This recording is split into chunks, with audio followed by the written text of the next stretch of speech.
Manger par terre, c'est génial. Alors, L'espace. on devrait manger plus souvent par terre et on devrait manger avec les mains. En fait, on nous a mis dans des positions très confortables, mais qui sont pas du tout physiologiques, où en fait, quand on est assis tranquille sur une chaise, en fait, notre estomac, il peut se remplir à volonté.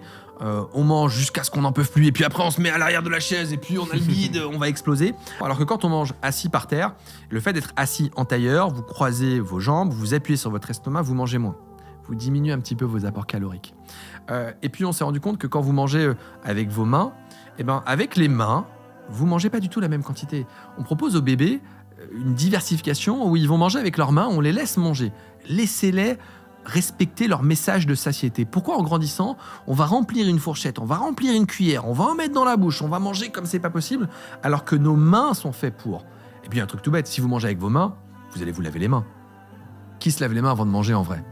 Personne, on n'a pas le temps, on mange en deux parce qu'on se croit protégé par un couvert. Et puis souvent, quand on mange avec les mains, c'est dans un partage, donc on mange différemment. En fait, l'alimentation, c'est un moment convivial, c'est un lien social. Donc oui, mangez assis, par terre, avec vos mains. Et puis, je vous invite à manger par terre. Vous allez vous lever parce que vous avez oublié le sel. Vous allez vous lever parce que vous allez chercher l'eau. Qu'est-ce que vous allez faire ? Travailler la sangle abdominale, travailler les muscles des membres inférieurs. Et quand vous allez vieillir plus tard, si vous tombez par terre, vous serez en mesure de vous relever. Parce que toute votre vie, vous avez mangé par terre et vous savez vous relever.